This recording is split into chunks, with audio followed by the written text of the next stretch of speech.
ദൈവനാമത്തിന് മഹത്വം ഉണ്ടാകട്ടെ. ആദ്യമായി കൃപാസന അമ്മയ്ക്കും ഈശോകുമാരനും 1000 നന്ദി അർപ്പിക്കുന്നു. എൻ്റെ പേര് ക്രിസ്ത്യൻ, ഇതെൻ്റെ മമ്മിയാണ്. ഞങ്ങൾ ചാലക്കുടിയിൽ നിന്ന് വരുന്നു. എൻ്റെ വിസാ തടസ്സം മാതാവ് അനുഗ്രഹിച്ച് അത് മാറ്റി തന്നതിന് സാക്ഷ്യം പറയാനാണ് ഞാൻ വന്നിരിക്കുന്നത്. ആദ്യമായി കൃപാസന അമ്മയോട് എനിക്ക് ക്ഷമ പറയാനുണ്ട്.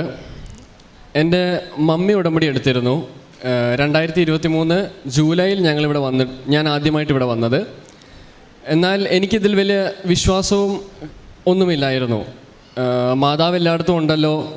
ഞാൻ മാതാവിനോട് നന്നായി പ്രാർത്ഥിക്കുമായിരുന്നു, ജപമാലയൊക്കെ ചൊല്ലി പ്രാർത്ഥിക്കുമായിരുന്നു, കുടുംബ പ്രാർത്ഥനയിലൊക്കെ കൂടുമായിരുന്നു.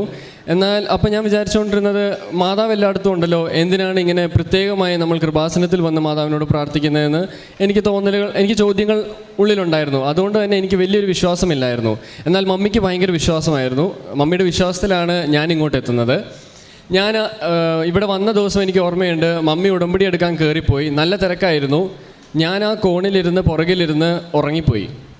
ഞാൻ നല്ല ഉറക്കമായിരുന്നു. എന്നാൽ മമ്മി ഇടയ്ക്ക് വന്നത് കണ്ടപ്പോൾ മമ്മിക്ക് ഭയങ്കര വിഷമം തോന്നിയായിരുന്നു. മമ്മി കുറേ വഴക്കും പറഞ്ഞായിരുന്നു എന്നെ. പക്ഷേ എനിക്ക് അത് വലിയൊരു കാര്യമായിട്ട് തോന്നിയില്ല. എൻ്റെ വിശ്വാസം എന്നെ രക്ഷിക്കും എന്ന് വിചാരിച്ച് ഞാൻ പോയി. ഇതെല്ലാം കഴിഞ്ഞ് ഞാൻ ബിടെക് ആണ് എടുത്തത്. സിവിൽ എഞ്ചിനീയറിംഗിൽ ബിടെക് പാസ് ഔട്ടാണ്. ബിടെക് കഴിഞ്ഞ് എംടെക്കിന് ഓസ്ട്രേലിയയിൽ പോകാമെന്നൊരു ആഗ്രഹം എനിക്കൊരു സെക്കൻഡ് ഇയർ കഴിഞ്ഞപ്പോൾ തൊട്ട് മനസ്സിലുണ്ടായിരുന്നു. അപ്പോൾ ഞാൻ തന്നെ പേരൻസ് എല്ലാവരും ബഹ്റൈനിലാണ്, എൻ്റെ അനിയന്മാരും ബഹ്റൈനിൽ തന്നെയാണ്. ഞാൻ മാത്രം ഇവിടെ നിന്ന് പഠിക്കുമായിരുന്നു. അപ്പോൾ ബിടെക്കിനെതിരെ ഞാൻ ഇതിൻ്റെ ഇടയ്ക്ക് എല്ലാം ഇതിനെപ്പറ്റി റിസർച്ച് ചെയ്യുകയും PT എക്സാം എഴുതാമെന്ന് വിചാരിച്ച് എല്ലാം ഞാൻ തന്നെ കോഴ്സ് കണ്ടുപിടിച്ചു, ഞാൻ തന്നെ കോളേജ് കണ്ടുപിടിച്ചു. ഇടയ്ക്ക് പ്രാർത്ഥിക്കുന്നൊക്കെ ഉണ്ട്, കുർബാന കൂടുന്നുണ്ട്. ഇതെല്ലാം പെട്ടെന്ന് നടന്നു. ഓരോ കാര്യങ്ങളും ദൈവം പെട്ടെന്ന് നടത്തി തന്നു. അതായത് PT എക്സാം എങ്ങനെയാണെന്നറിയില്ല. ഞാൻ 2.5-3 മണിക്കൂറുള്ള എക്സാം ഞാൻ അരമണിക്കൂർ കൊണ്ട് എഴുതി പുറത്തിറങ്ങി. അപ്പോൾ എനിക്കൊരു ചെറിയ പേടിയുണ്ടായിരുന്നു. എൻ്റെ പേരൻസൊക്കെ വെക്കേഷൻ വന്ന സമയമായിരുന്നു. പക്ഷേ വീട്ടിൽ ചെന്ന് നോക്കുമ്പോൾ എക്സാമിന് എനിക്ക് 85 മാർക്ക്. അതെങ്ങനെയാണ് കിട്ടിയതെന്ന് എനിക്കറിയില്ല. അരമണിക്കൂറും കൊണ്ട് ഞാൻ പുറത്തിറങ്ങി. അവിടുത്തെ ടെസ്റ്റ് സെൻറ്ററിലെ ആൾക്കാർ വിചാരിച്ചു, ദൈവമേ ഇവനൊന്നും അറിയില്ലായിരുന്നു എന്ന് വിചാരിച്ചാണ് അവർ നിന്നുകൊണ്ടിരുന്നത്. ഞാൻ മുത്തൂറ്റി പോയിട്ടാണ് എഴുതിയത്. അപ്പോൾ അതെല്ലാം പെട്ടെന്ന് നടന്നപ്പോൾ ഞാൻ വിചാരിച്ചു, ഓക്കെ എല്ലാം ശരിയായിക്കോളും. ഓഫർ ലെറ്റർ വരുന്നു, കോളേജിൽ നിന്ന് അക്സെപ്റ്റൻസ് ഫോം വരുന്നു, ഇതെല്ലാം ഫില്ല് ചെയ്ത് കൊടുക്കുന്നു. അപ്പോൾ തന്നെ എല്ലാം നടക്കുന്നു. ഒരു തടസ്സവും ഒരു പ്രശ്നവുമില്ല. എൻ്റെ കൂടെ ഞാനിത് കണ്ടുപിടിച്ച് കഴിഞ്ഞപ്പോഴത്തേക്കും എൻ്റെ കൂടെ കുറേ ഫ്രണ്ട്സ് കൂടി. അതായത് എന്നോട് ചോദിച്ചു ഏത് കോഴ്സാണ്, ഏത് കോളേജാണ്. അപ്പോൾ ഞാൻ അവർക്കും പറഞ്ഞു കൊടുത്തു, അവരെ അഡ്വൈസ് ചെയ്തു, ഇങ്ങനെ ചെയ്യണം, അങ്ങനെ ചെയ്താൽ കുഴപ്പമില്ല, അങ്ങനെ പറഞ്ഞു കൊടുത്തു. ഇവരെല്ലാവരും ഞങ്ങളിപ്പോൾ ക്ലാസ്സിലൊരു 54 പിള്ളേരിൽ ഒട്ടുമിക്ക ആൾക്കാരും ഓൾമോസ്റ്റ് ഒരു 20 പീപ്പിൾ ഇതിനു വേണ്ടി തന്നെ ഇതേ യൂണിവേഴ്സിറ്റിയിൽ ഇതേ കോഴ്സിന് അപ്ലൈ ചെയ്തു. അവസാന ഘട്ടം വിസയ്ക്ക് വെക്കാറായപ്പോൾ എനിക്ക് പ്രാർത്ഥനയിലധികം, ഞാൻ എറണാകുളത്തായിരുന്നു. അപ്പോൾ ഈ പറഞ്ഞ പോലെ സിനിമ കാണുമായിരുന്നു, ഭയങ്കര സിനിമ അഡിക്റ്റ് ആയിരുന്നു. അപ്പോൾ സിനിമ കാണുക, പ്രാർത്ഥന കുറഞ്ഞു, അങ്ങനെ ഇതെല്ലാം കുറഞ്ഞു വന്നിരുന്നു. എന്നാലും കുർബാനയൊക്കെ കൂടുമായിരുന്നു. അപ്പോൾ ഇതിങ്ങനെ മതിയെന്ന് ഞാൻ വിചാരിച്ച് പോയിക്കൊണ്ടിരുന്നു. അങ്ങനെ അവസാനം വിസയ്ക്ക് വെച്ചു. വിസയുടെ റിസൾട്ട് വന്നു. ബാക്കി എല്ലാവർക്കും വിസ അപ്രൂവായി, എൻ്റെ റിജക്റ്റായി. ഞാൻ വല്ലാണ്ട് തകർന്നു പോയി. ഞാൻ ഭയങ്കര ഡിപ്രസ്ഡ് ആയിപ്പോയി. എനിക്ക് എന്താ ചെയ്യേണ്ടതെന്ന് അറിയില്ല. അങ്ങനെ ഇരിക്കുന്ന സമയത്ത് മമ്മി പുറത്തായിരുന്നു. അപ്പോൾ എൻ്റെ ഈ അവസ്ഥ കണ്ടിട്ട് ഞാൻ PGയിലാണ് താമസിച്ചുകൊണ്ടിരുന്നത്. അപ്പോൾ അവിടുത്തെ ആൾക്കാർ വിളിച്ച് മമ്മിനോട് പറഞ്ഞു, ഇവൻ ഭക്ഷണം കഴിക്കുന്നില്ല, ഒന്നുമില്ല, ഭയങ്കര വിഷമത്തിലാണെന്നൊക്കെ പറഞ്ഞപ്പോൾ മമ്മി അവിടെ നിന്ന് ഇങ്ങോട്ട് വന്നു. ഒരാഴ്ചയ്ക്ക് വന്ന മമ്മിയാണ്, ഇപ്പോഴും തിരിച്ചു പോയിട്ടില്ല. അപ്പോൾ അത്രയ്ക്ക് ടെൻഷനും വിഷമവും അനുഭവിച്ചുകൊണ്ടിരുന്നു. ഞങ്ങളുടെ ഫാമിലി മൊത്തം ഇതിനെപ്പറ്റി, ഞാൻ ഇങ്ങനെ ഒരു ആഗ്രഹത്തിൽ ഇങ്ങനെ പിടിച്ചു നിൽക്കുന്ന കാരണം അവർക്കും ഭയങ്കര വിഷമമായിരുന്നു. അപ്പോൾ ഇപ്പോൾ എൻ്റെ ഫ്രണ്ട്സ് ആണെങ്കിലും അവരെല്ലാവരും പോയി. അവിടെ ചെന്ന് അവർ കോളേജിൽ ജോയിൻ ചെയ്തു. അപ്പോൾ ഭയങ്കര വിഷമമായിരുന്നു എനിക്ക്. ഇതെല്ലാം കഴിഞ്ഞ് ഞാൻ എൻ്റെ റിജക്ഷൻ ഫയലുമായിട്ട് ഞാൻ ഏജൻറ്റിൻ്റെ അടുത്തോട്ട് പോയി, നമുക്ക് എന്ത് ചെയ്യാൻ പറ്റുമെന്ന് ചോദിച്ചുകൊണ്ട്.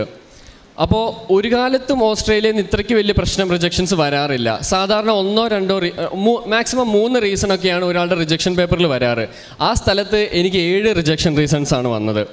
അതും എനിക്ക് ഒന്നും അറിയില്ല. അതിൽ പറഞ്ഞേക്കുന്നതെല്ലാം ഞാൻ വെച്ചിട്ടുണ്ട് താനും. എന്നാൽ അതൊന്നും കണക്കാക്കേണ്ട, അതൊന്നും നോക്കാണ്ട് പോലെ നേരെ എനിക്ക് റിജക്ഷൻ വന്ന പോലെയായിരുന്നത്. അപ്പോൾ ഞാൻ വിചാരിച്ചു, ദൈവമേ എന്തോ പ്രശ്നമുണ്ട്, എൻ്റെ പ്രാർത്ഥനയിലെ പ്രശ്നമാണെന്ന് ഞാൻ ഉറപ്പിച്ചു. ഞാൻ മമ്മീനെ വിളിച്ച് പറഞ്ഞു, മമ്മി ഉടമ്പടി എടുക്കണം, വേറെ വഴിയില്ല. ഇപ്പം ഞാൻ എല്ലാം കേട്ടോണ്ടിരുന്നത് മനുഷ്യൻ അവസാനത്തെ ആശ്രയം കൃപാസനമാണ്. അപ്പോൾ അങ്ങനെ എൻ്റെ മനസ്സിൽ വന്നുകൊണ്ടിരുന്നു. അപ്പോൾ ഞാൻ വിചാരിച്ചു, ഓക്കെ, ഞാൻ അവിടെ പോയിട്ട് അനാദരം കാണിച്ചിരുന്നു, അതുകൊണ്ട് അതിൻ്റെ ആയിരിക്കാം എന്ന് വിചാരിച്ച് ഞാൻ മമ്മീനോട് പറഞ്ഞു, മമ്മി ഉടമ്പടി എടുക്കാം. മമ്മി അപ്പം തന്നെ ആ ആഴ്ച തന്നെ നാട്ടിലോട്ട് വരികയും 16-ാം തീയതി ഞാൻ വന്ന് ഉടമ്പടി എടുത്തു. ഉടമ്പടി എടുത്ത് പ്രാർത്ഥിക്കാൻ തുടങ്ങി, തീക്ഷ്ണമായി പ്രാർത്ഥിക്കാൻ തുടങ്ങി. പ്രത്യക്ഷ പ്രാർത്ഥന രാവിലെ 5:30 എഴുന്നേറ്റ് പ്രാർത്ഥിക്കും, സായന പ്രാർത്ഥന ചെല്ലും, കുമ്പസരിക്കും, കുർബാന കൂടും, കാരുണ്യപ്രവൃത്തികൾ ചെയ്യും. പേപ്പർ വിതരണം ഒന്നും ഒരു നാണക്കേടും ഇല്ലാണ്ട്. ആദ്യമൊക്കെ എനിക്കൊരു മടിയും വല്ലായ്മയും ഉണ്ടായിരുന്നു. എന്നാൽ അതെല്ലാം പ്രാർത്ഥിച്ച് മാറ്റി എല്ലാവർക്കും പേപ്പർ വിതരണം എല്ലാം ചെയ്തു. 4 സെറ്റ് പേപ്പർ ഞാൻ വിതരണം ചെയ്തു. അതെല്ലാം ചെയ്തുകൊണ്ടിരുന്നു. പക്ഷേ എന്നാലും എൻ്റെ ഈ റിജക്ഷൻ ഇത് വന്നു കഴിഞ്ഞിട്ട് എനിക്കൊരു വഴി തുറന്നു കിട്ടുന്നില്ല. അവസാനം ഞാനൊരു 15 കൺസൾട്ടൻസി പോയി കഴിഞ്ഞ് ഞാൻ മടുത്തു. എല്ലാവരും പറയുന്നത് വേറെ ആർക്കൊന്നും ചെയ്യാനില്ല, നിൻ്റെ കാര്യത്തിൽ വേറെ ഒന്നും ചെയ്യാനില്ല, വെയിറ്റ് ചെയ്യാം എന്നാണ് പറഞ്ഞുകൊണ്ടിരിക്കുന്നത്. ഞാനിവിടെ കൃപാസനത്തിൽ വന്നു. തിരിച്ചൊരു 1 കിലോമീറ്റർ പോയപ്പോഴത്തേക്കും എനിക്ക് ഏജൻറ്റ് വിളിക്കുവാണ്, ക്രിസ്റ്റിനെ യൂണിവേഴ്സിറ്റിയിൽ നിന്ന് വിളിച്ചിട്ടുണ്ട്, നിൻ്റെ കേസ് അവർക്ക് ടേക്കപ്പ് ചെയ്യാൻ താല്പര്യമുണ്ട്, റീഅപ്ലൈ ചെയ്യാൻ നമുക്ക് കാര്യങ്ങൾ നീക്കാമെന്ന് പറഞ്ഞ് ഡോക്യുമെൻറ്റ്സ് അയച്ചു കൊടുക്കാൻ പറഞ്ഞു. അപ്പോൾ ഞങ്ങൾ ഹാപ്പി ആയിട്ട് പ്രാർത്ഥിച്ച് വീട്ടിലോട്ട് പോയി ഡോക്യുമെൻറ്റ്സ് എല്ലാം അയച്ചു കൊടുത്തു. പിന്നെ അവിടുന്ന് ഒരു റെസ്പോൺസും ഇല്ല. അങ്ങനെ ഇരിക്കുന്ന സമയത്ത് ബാക്കി ഫ്രണ്ട്സ് എല്ലാവരും പോകുന്നുണ്ട്, എല്ലാവരും ചോദിക്കും, നാട്ടുകാരും വീട്ടുകാരും എല്ലാം ചോദിക്കുന്നുണ്ട്, എന്തായി, വിസ റിജക്റ്റ് ആയല്ലേ, ഇനി എന്താ പ്ലാൻ, വേറെ കൺട്രി നോക്കാൻ മേലെ. പക്ഷേ എൻ്റെ മനസ്സിലൊരു തോന്നൽ വന്നുകൊണ്ടിരിക്കുകയാണ്, ഇല്ല, ഇപ്പോൾ ചിലർ പറയുന്നുണ്ട് നിനക്ക് ചിലപ്പോൾ വിധിച്ചിട്ടുണ്ടാവില്ല, നിനക്ക് ചിലപ്പോൾ വേറെ ആയിരിക്കും ദൈവം വെച്ചിരിക്കുന്നത്. പക്ഷെ ഞാൻ അവരോട് പറഞ്ഞു, ഇല്ല, മാതാവ് തരും, മാതാവ് എനിക്കത് നേടിത്തരും എന്ന് ഞാൻ പറഞ്ഞുകൊണ്ടിരുന്നു. വലിയ വിശ്വാസമൊന്നും എനിക്കില്ല, എന്നാലും ഞാനിങ്ങനെ പറയുന്ന രീതിയിലെങ്കിലും ഞാൻ പറഞ്ഞുകൊണ്ടിരുന്നു, മാതാവ് എനിക്ക് തരുമെന്ന്. അപ്പോൾ അങ്ങനെ ഇരിക്കുന്ന സമയത്ത് 28-ാം തീയതി ജനുവരി എൻ്റെ ഒരു ഫ്രണ്ട് അതിരാവിലെ എനിക്ക് മെസ്സേജ് ഇടുവാണ്. ഒരു ഏജൻറ്റിൻ്റെ പേരും എനിക്കറിയില്ല, ആ ഏജൻറ്റിനെ അറിയില്ല, അവർക്കും കറക്റ്റ് അറിയില്ല, ഏതോ ഒരു ഗ്രൂപ്പിൽ നിന്ന് കിട്ടിയതാണ്. അപ്പോൾ അവരുടെ ഒരു അങ്കിളാണ്. അപ്പോൾ അങ്കിളുടെ നമ്പർ എനിക്ക് അയച്ചു തന്നു. ഞാൻ അങ്കിളിനെ വിളിച്ചു, കുർബാനയ്ക്ക് പോകുന്നതിന് മുമ്പാണ്. ഞാൻ അങ്കിളിനെ വിളിച്ചു, അങ്കിൾ കാര്യങ്ങളെല്ലാം കേട്ടു, ഓക്കെ നമുക്ക് നോക്കാം എന്ന് പറഞ്ഞ് അവരൊന്ന് അനലൈസ് ചെയ്യട്ടെ എന്ന് പറഞ്ഞ് സമയമെടുത്തു. കുർബാന കഴിഞ്ഞ് ഞാൻ വീട്ടിൽ തിരിച്ചെത്തുന്നു. അപ്പോൾ അവർ പറയുകയാണ്, നിൻ്റെ കേസ് ഞങ്ങൾ എടുക്കാമെന്ന് പറഞ്ഞു. അപ്പോൾ കേസ് എടുക്കണമെങ്കിൽ അടുത്ത തടസ്സങ്ങളെന്ന് പറഞ്ഞു കഴിഞ്ഞാൽ എൻ്റെ ഡോക്യുമെൻറ്റ്സ് എല്ലാം കുറേ എണ്ണം മിസ്സിങ്ങുമായിരുന്നു, കുറേ വെക്കാനുണ്ടായിരുന്നു, കുറേ നോട്ടറൈസ് ചെയ്യാനുണ്ടായിരുന്നു. അപ്പം ഞാൻ കൃപാസന അമ്മയുടെ ഉടമ്പടിയിൽ കിട്ടിയ കാശ് രൂപവും കൈ പിടിച്ചുകൊണ്ടാണ് എല്ലായിടത്തും നടക്കുക. ആ സമയത്തൊക്കെ ഞാൻ ഫുൾ പ്രാർത്ഥനയും ഇത് ടീഷർട്ടയിൽ കൊളുത്തിയിട്ടുകൊണ്ടാണ് നടക്കുന്നത്. അവിടെ ചെന്ന് കഴിഞ്ഞപ്പോൾ നോട്ടറൈസ് ചെയ്യണം. വൈകുന്നേരം നോട്ടറൈസ് ചെയ്യാൻ കൊടുക്കണം, നോട്ടറൈസ് ചെയ്ത് കിട്ടണം എനിക്ക്. പക്ഷേ അവിടെ ഞങ്ങൾ ചെന്ന് കഴിഞ്ഞപ്പോൾ മുദ്രപേപ്പർ കിട്ടുന്നില്ല എവിടെയും. 5-6 കടയിൽ ഞാൻ പോയി നോക്കി, ഒരിടത്തും മുദ്രപേപ്പർ കിട്ടാനില്ല. അന്ന് ഞങ്ങൾക്കറിയാത്ത ഒരു അഡ്വക്കേറ്റിൻ്റെ അടുത്തോട്ട് ഞങ്ങൾ ചെല്ലുവാണ്. ഞങ്ങൾ ഫോട്ടോസ്റ്റാറ്റിൻ്റെ കടേൻ്റെ മുകളിൽ അഡ്വക്കേറ്റിൻ്റെ ഓഫീസാണ്. ഞാൻ അവിടെ ചെല്ലുന്നു. ഈ മനുഷ്യൻ, ഞങ്ങളെ ഒരു പരിചയവും. ഈ മനുഷ്യൻ എന്നോട് ചോദിച്ചാൽ എന്താ പ്രശ്നം. ഞാൻ പറഞ്ഞു, എനിക്കിങ്ങനെ സ്റ്റാമ്പ് പേപ്പർ കിട്ടുന്നില്ല, മുദ്രപേപ്പർ കിട്ടാണ്ട് നടക്കില്ല, എനിക്കൊരു അഫിഡവിറ്റ് ചെയ്യണം. അപ്പോൾ പുള്ളി വിളിച്ച് ചോദിക്കുന്നു. അപ്പോഴത്തേക്കും അവിടുത്തെ ഷോപ്പ് ഓണർ പറയുവാണ് അവരുടെ അവിടെ സ്റ്റാമ്പ് പേപ്പർ ഉണ്ടെന്ന്. എന്നിട്ട് ഞാൻ പോകാമെന്ന് പറഞ്ഞപ്പോൾ ഇയാൾ സമ്മതിച്ചില്ല. അഡ്വക്കേറ്റ് സാറ് തന്നെ നടന്ന് വെയിലത്ത് ഉച്ചയ്ക്ക് സാറ് തന്നെ പോയിട്ട് എനിക്ക് വേണ്ടി ആ പേപ്പറുകൾ എടുത്തുകൊണ്ട് വന്ന് എൻ്റെ അഫിഡവിറ്റ് റെഡിയാക്കി സൈൻ ചെയ്ത് കൊണ്ടുവന്നു. അങ്ങനെ എല്ലാ ഡോക്യുമെൻറ്റ്സും എനിക്ക് അന്ന് തന്നെ സബ്മിറ്റ് ചെയ്യാൻ പറ്റി. അങ്ങനെ ഞാൻ വിളിച്ച അങ്കിള് ആദ്യം എന്നോട് പറഞ്ഞൊരു വചനമായിരുന്നു, നെഹമ്യ 8:2. അപ്പോൾ എനിക്ക് ഉറപ്പായി ആളൊരു വിശ്വാസിയാണ്. പുള്ളി പറഞ്ഞത്, ദേവാലയത്തിൻ്റെ കോട്ടവാതിലുകൾക്കും നഗരഭിത്തിക്കും എനിക്ക് താമസിക്കാനുള്ള വീടിന് ആവശ്യമുള്ള തടി നൽകുന്നതിന് രാജാവിൻ്റെ ധനകാര്യ വിചാരകനായ ആസാഫിനുള്ള കത്തും നൽകിയാലും എൻ്റെ അപേക്ഷ രാജാവ് അനുവദിച്ചു. ദൈവത്തിൻ്റെ കരുണ എൻ്റെ മേലുണ്ടായിരുന്നു. ദൈവത്തിൻ്റെ കരുണയ്ക്കായി പ്രാർത്ഥിക്കാൻ പുള്ളി പറഞ്ഞു. എന്നിട്ട് നമുക്ക് നിൻ്റെ കേസ് സ്റ്റാർട്ട് ചെയ്യാമെന്ന് പറഞ്ഞ് 48 മണിക്കൂറിനുള്ളിൽ ഞങ്ങൾക്ക് കേസ് റീഫയൽ ചെയ്യാൻ പറ്റി. എൻ്റെ വിസ, അതായത് ആരും എടുക്കില്ലായിരുന്നു, 7 റിജക്ഷനോടെ ആരും റീഫയൽ ചെയ്താൽ കിട്ടില്ല, നടക്കില്ല എന്ന് പറഞ്ഞത് 48 മണിക്കൂറും കൊണ്ട് റീഫയൽ ചെയ്യാൻ പറ്റി. അങ്ങനെ 31-ാം തീയതി ജനുവരി ഇത് റീഫയൽ ചെയ്തു. റീഫയൽ ചെയ്ത് കഴിഞ്ഞിട്ട് പിന്നെ എനിക്ക് ടെൻഷൻ കൂടുകയാണ്. ഓരോ ദിവസം പോകും തോറും ടെൻഷൻ കൂടിക്കൊണ്ടിരിക്കുക. അപ്പോൾ ഒരു 15 ദിവസത്തിനുള്ളിൽ കിട്ടുമായിരിക്കും എന്ന് വിചാരിച്ചിരുന്നു. അത് നടന്നില്ല. 16-ാമത്തെ ദിവസമായിരിക്കും. അങ്ങനെ ഓരോ ദിവസവും ഇങ്ങനെ ടെൻഷൻ അടിച്ചുകൊണ്ടിരുന്നു, പ്രാർത്ഥിച്ചുകൊണ്ടിരുന്നു. മുട്ടുകുത്തി കരഞ്ഞ് കൊന്ത ചൊല്ലിക്കൊണ്ടിരുന്നു, കരുണക്കൊന്ത ചെല്ലുമായിരുന്നു, വചനങ്ങൾ ചൊല്ലി കുറേ പ്രാർത്ഥിക്കുമായിരുന്നു. തടസ്സങ്ങൾ മാറാൻ കുറേ വചനങ്ങൾ ചൊല്ലി പ്രാർത്ഥിക്കുമായിരുന്നു. അങ്ങനെ ധൈര്യം കണ്ടുകൊണ്ടിരുന്നു. അങ്ങനെ പിന്നെയും കുറേ ഇങ്ങനൊരു മൂവ്മെൻ്റ് ഇല്ലയെന്ന് കാണുമ്പോൾ ഞങ്ങൾ രണ്ടാമത് കൃപാസനത്തിൽ വന്നു. ഞാൻ പറഞ്ഞു, അമ്മേ നമുക്ക് കൃപാസനത്തിൽ പോവാം, എന്തായാലും അടയാളം കിട്ടിയതാണ് ആദ്യം പോയപ്പോൾ, ഇനി പോയാലും കിട്ടും എന്ന് പറഞ്ഞ് രണ്ടാമത് പിന്നെയും വരുന്നു. ഇവിടെ വന്നു, പ്രാർത്ഥിച്ചു, തിരിച്ചൊരു 10 കിലോമീറ്റർ അടുത്ത പള്ളിയുടെ അടുത്ത് എത്തിയപ്പോഴത്തേക്കും ഏജൻറ്റ് വിളിക്കുവാണ്, യൂണിവേഴ്സിറ്റി വിളിക്കുവാണ്. യൂണിവേഴ്സിറ്റി പറയാണ്, ക്രിസ്റ്റിനെ നിൻ്റെ കേസിൽ ഞങ്ങൾക്ക് പ്രശ്നങ്ങളൊന്നും കാണുന്നില്ല, നിൻ്റെ നമുക്ക് റീഅപ്ലൈ ചെയ്യാം. അവരറിഞ്ഞിട്ടില്ല ഞാൻ റീഅപ്ലൈ ചെയ്തു എന്ന്. അപ്പം നിൻ്റെ കേസ് ഞങ്ങൾ റീഅപ്ലൈ ചെയ്യാം, നിൻ്റെ ഡോക്യുമെൻറ്റ്സ് ഒന്ന് അയച്ചു തരാൻ പറഞ്ഞ് അവർ ഭയങ്കര സപ്പോർട്ട് കാണിക്കാൻ തുടങ്ങി. എനിക്കറിയില്ല, അവർ ഒരു സ്റ്റുഡൻറ്റിനെ വേറെ അങ്ങനെ സപ്പോർട്ട് ചെയ്തിട്ടില്ല. ബാക്കി സ്റ്റുഡൻസിനോടൊക്കെ അവർ നടക്കില്ല, റീഫണ്ട് തരാം, നിങ്ങൾ വേറെ യൂണിവേഴ്സിറ്റി നോക്കിക്കോ എന്ന് പറഞ്ഞ് വിട്ടു. എൻ്റെ കേസ് അവർ ടേക്കപ്പ് ചെയ്തു. അങ്ങനെ പിന്നെ ഒരു പ്രശ്നം പിന്നെ അടുത്ത തടസ്സം വരുന്നത്, ഏജൻറ്റിനോട് ഞാൻ പറഞ്ഞിട്ടില്ല ഞാൻ അപ്ലൈ ചെയ്തു എന്ന്. അപ്പോൾ ഇവരുടെ മുന്നിൽ പോയി പറഞ്ഞു കഴിഞ്ഞാൽ പ്രശ്നം, അവർക്ക് വേണമെങ്കിൽ എൻ്റെ ഓഫർ ലെറ്റർ ക്യാൻസൽ ചെയ്യാം അപ്പം തന്നെ.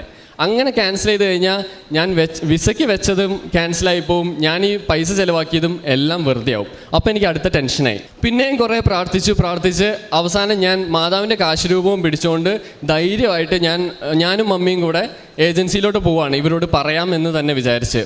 ബിക്കോസ് ഇവരുടെ ഒളിപ്പിച്ച് വെച്ചിട്ട് കാര്യമൊന്നുമില്ല. അപ്പോൾ ഞാൻ അവരുടെ അടുത്ത് പോയി സംസാരിച്ചു.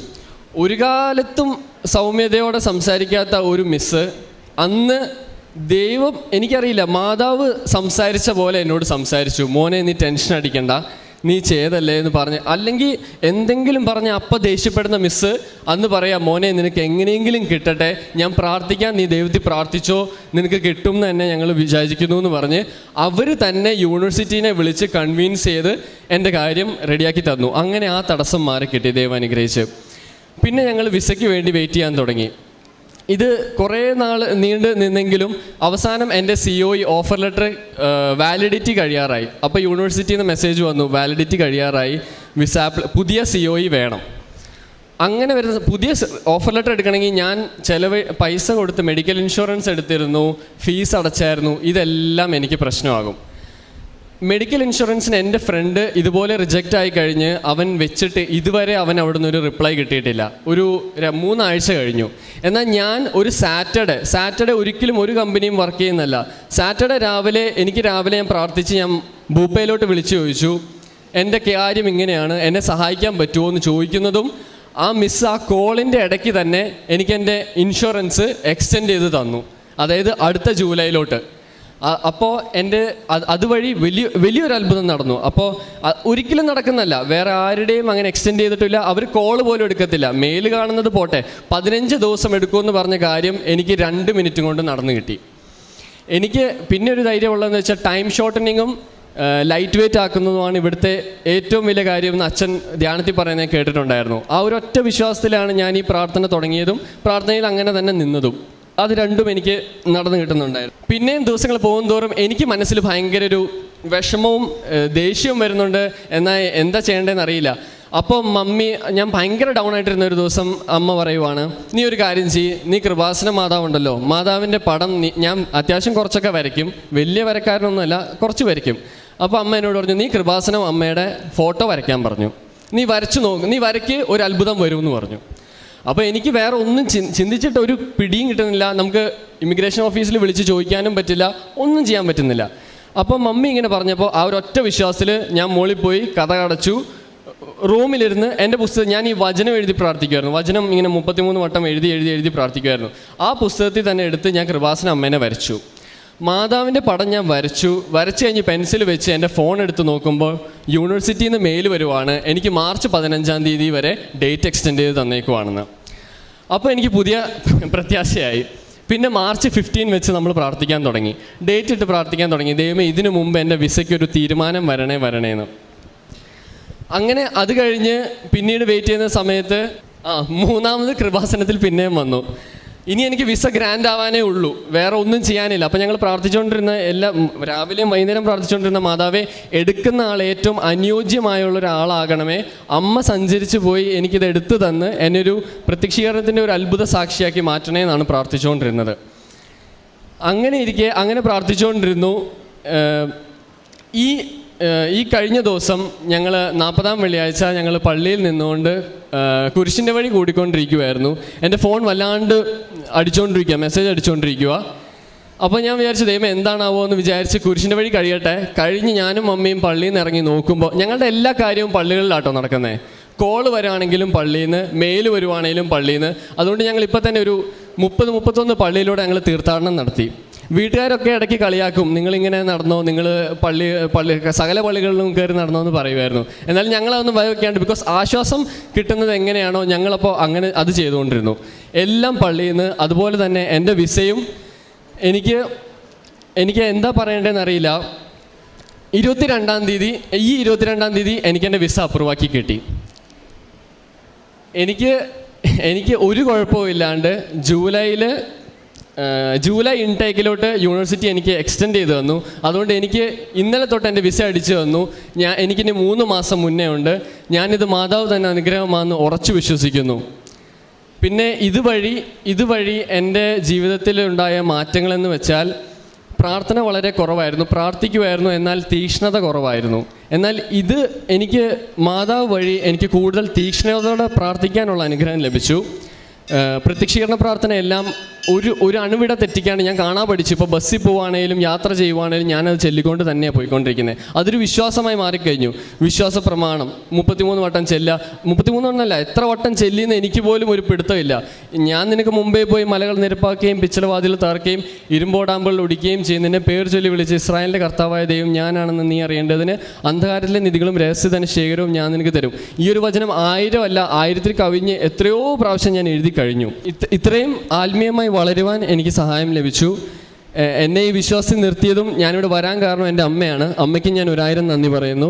കൃപാസന അമ്മയ്ക്കും ഞാൻ 1000 നന്ദി പറയുന്നു. നന്ദി. പരിശുദ്ധ അമ്മയുടെ മധ്യസ്ഥതയിൽ തനിക്ക് ലഭിച്ച ഒരു വിസയുമായിട്ട് ബന്ധപ്പെട്ട ഒരു കാര്യത്തിൻ്റെ സാക്ഷ്യമാണ്. അപ്പം വളരെ വ്യക്തമായിട്ടും ബോധ്യത്തിൽ നിന്നാണ് സംസാരിച്ചതെന്നുള്ള കാര്യം നമുക്കത് സാക്ഷ്യം കേൾക്കുമ്പോൾ തന്നെ ഒരു പക്ഷേ ഉടമ്പടിയെ വ്യക്തമായിട്ട് കുറച്ചൊക്കെ പഠിക്കാനായിട്ട് ശ്രമിച്ചിട്ടുണ്ട്. ഒരുപക്ഷെ ഇവിടെ വളരെ ചെറുപ്പമായിട്ടുള്ള ഒരു സാക്ഷ്യം ഗൗരവത്തോട് പറയുമ്പം അവരിതിനെക്കുറിച്ചൊരു സ്വാഭാവികമായിട്ട് അവരിങ്ങനെ ഒരു റിസർച്ച് നടത്തുന്ന പോലെ ഇതിനെക്കുറിച്ചൊക്കെ പഠിക്കുന്നുണ്ട്. ഇപ്പോൾ ഇതിൽ ടൈം ഷോർട്ടണിങ്ങിൻ്റെ പ്രാർത്ഥനയാണ്, ലൈറ്റ് വെയ്റ്റണിങ്ങിൻ്റെ പ്രാർത്ഥനയാണ് എന്നൊക്കെയുള്ള വാക്കുകൾ ഈ ഉടമ്പടി ആരാധനയിൽ നിന്നും ക്ലാസ്സിൽ നിന്നൊക്കെ ഇവർ ക്യാച്ച് ചെയ്തെടുത്ത് അതൊക്കെ ലൈഫിൽ നടന്നു എന്നാണ് ഇപ്പോൾ സാക്ഷ്യപ്പെടുത്തുന്നത്. അതായത് ഉടമ്പടിയിലെ ഇവിടെ പറയുന്ന കാര്യങ്ങൾ തൻ്റെ ഒരു ജീവിത അനുഭവം നമ്മുടെ മുൻപിൽ വെച്ച് സാക്ഷ്യം പറഞ്ഞുകൊണ്ട് നമുക്ക് മുൻപിൽ അത് പ്രതിപാദിക്കുകയാണ്. ഏറെ പ്രത്യേകിച്ച് ഓരോ സമയത്തും അവസാനം പറഞ്ഞതുപോലെ ഒരു ദേവാലയവും കൃപാസനത്തിൻ്റെ ബന്ധപ്പെട്ട് നിൽക്കുമ്പോഴാണ് അതൊക്കെ ഒരു വിശ്വാസത്തിൻ്റെ കണ്ണുകളോടെ നോക്കിക്കാണുന്ന ഒരാളെ സംബന്ധിച്ചിടത്തോളം ദൈവം കൂടെ ഉണ്ടെന്നുള്ളൊരു വലിയൊരു ഉറപ്പാണ്. ഓരോ പ്രാവശ്യവും അതിനർത്ഥം പ്രതിസന്ധികളില്ലെന്നല്ല, ഓരോ പ്രാവശ്യവും ഓരോ ഘട്ടങ്ങൾ ഉണ്ടാകുമ്പോഴും കൂടുതൽ പ്രാർത്ഥിച്ച് അപ്പം വ്യക്തമായിട്ട് സാക്ഷ്യത്തിൽ പറഞ്ഞിട്ടുണ്ട്. വ്യക്തമായിട്ട് ഇവിടെ പറയുന്ന കാര്യങ്ങൾ അത് പ്രത്യക്ഷീകരണ പ്രാർത്ഥനയാണെങ്കിലും പ്രേക്ഷിത പ്രവർത്തനങ്ങൾ വ്യക്തമായിട്ട് ചെയ്യാനായിട്ട് ശ്രമിച്ചിട്ടുണ്ട്. അപ്പോൾ ഇപ്പോൾ നമ്മൾ ഇന്ന് രാവിലെ തന്നെ കേട്ട് ഇത്രയും ചെറുപ്പക്കാരായിട്ടുള്ളവരുടെ സാക്ഷ്യം നമ്മൾ കേൾക്കുമ്പോൾ അപ്പം ഓരോരുത്തർക്കും ആവശ്യം എന്താണെന്ന് ഉള്ളതെന്നുള്ള ചോദ്യത്തിനറിയാം. എല്ലാവർക്കും ആവശ്യമെന്ന് പറയുന്ന ഒരു ദൈവാനുഭവമാണ്. ഉടമ്പടി എന്ന ഒരു അത്ഭുത പ്രാർത്ഥന ഒരു വ്യക്തിക്ക് നൽകുന്നതും ഇതുപോലെ ഹൃദയം നിറഞ്ഞ് ബോധ്യത്തോടെ പറയുവാനായിട്ടുള്ള ഒരു സോളിഡായിട്ടുള്ള, ഒരു പക്ഷേ അത് കേൾക്കുന്ന നമ്മൾ വിശ്വസിച്ചാലും ഇല്ലെങ്കിലും അതവർക്കൊരു പ്രശ്നമേ അല്ല. കാരണം അവരെ സംബന്ധിച്ചിടത്തോളം അവർ തൻ്റെ ജീവിതത്തിൽ ദൈവത്തിൻ്റെ സാന്നിധ്യം അറിഞ്ഞിട്ടുണ്ട്, പ്രാർത്ഥനയുടെ ശക്തി എന്താണെന്ന് അറിഞ്ഞിട്ടുണ്ട്, അല്ലെങ്കിൽ ദേവാലയത്തിലും എന്താണ് ദൈവത്തിൻ്റെ സാന്നിധ്യം എന്നുമൊക്കെ അറിഞ്ഞിട്ടുണ്ട്. അപ്പം അത്രയും ബോധ്യത്തോടു കൂടി ഒരു ദൈവാനുഭവം ഒരാൾക്ക് സമ്മാനിക്കുക എന്നുള്ളതാണ് ഏറ്റവും പ്രധാനം. അത് ഉടമ്പടി അത് ഏറ്റവും മനോഹരമായിട്ട് പരിശുദ്ധ അമ്മയുടെ മധ്യസ്ഥതയിൽ അത് ചെയ്യുന്നു. ഏറെ പ്രത്യേകിച്ച് എല്ലാ സാക്ഷ്യവും ആരംഭിക്കുന്ന പോലെ ഇതും ഇവിടെ കുട്ടികൾ എപ്പോൾ സാക്ഷ്യം പറഞ്ഞാൽ അതൊരു അമ്മയുടെ ഉടമ്പടിയിൽ നിന്നാണ് ആരംഭിക്കുന്നത്. ഭൂരിഭാഗം സാക്ഷി ഇതുപോലും അമ്മയാണ് ഉടമ്പടി എടുത്തതും ഇതിനെക്കുറിച്ച് പറഞ്ഞു കൊടുക്കുന്നതും ഇങ്ങോട്ട് പറഞ്ഞയച്ചതും പിന്നീട് വ്യക്തിപരമായിട്ട് അവൻ എടുത്തതിന് ശേഷം വ്യക്തിപരമായിട്ട് ചെയ്തതെന്ന് പറഞ്ഞാൽ അത് ഡീസൻ്റായിട്ട് വളരെ ഗൗരവത്തോടു കൂടി ചെയ്തു എന്നുള്ളതാണ്. അപ്പം അത്രയും ഗൗരവത്തോടു കൂടി ദൈവികമായ കാര്യങ്ങൾ ഒരു ചെറുപ്പക്കാരൻ ഒരു വ്യക്തി എടുക്കുമ്പം ദൈവവും അവൻ്റെ വിഷയങ്ങളെ ഗൗരവമായി എടുക്കും. അതുതന്നെയാണ് ഇതിൻ്റെ യുക്തിയും ദൈവത്തിൻ്റെ ലോജിക്കും എന്ന് പറയുന്നത്. നിങ്ങൾ ക്ഷമിച്ചാൽ ഞാൻ നിങ്ങളോട് ക്ഷമിക്കും, നിങ്ങൾ എന്നെ ഏറ്റുപറഞ്ഞാൽ ഞാൻ നിങ്ങളെ ഏറ്റുപറയുന്നുള്ള കർത്താവിൻ്റെ അതേ ലോജിക്ക് തന്നെയാണ് ഉടമ്പടിയുടെ ബാക്ക്ഗ്രൗണ്ടിലുള്ളതും. ഏറെ പ്രത്യേകിച്ച് ഈ മകന് ലഭിച്ച വിശ്വാസത്തിൻ്റെ കൂടുതലായിട്ട് ലഭിച്ച തീക്ഷ്ണതയും ഒപ്പം ലഭിച്ച ഈ വലിയ അനുഭവങ്ങളെയും അനുഗ്രഹങ്ങളെല്ലാം പ്രതി നമുക്ക് കരങ്ങളടിച്ച് ദൈവത്തിൻ്റെ നാമം മഹത്വപ്പെടുത്തും.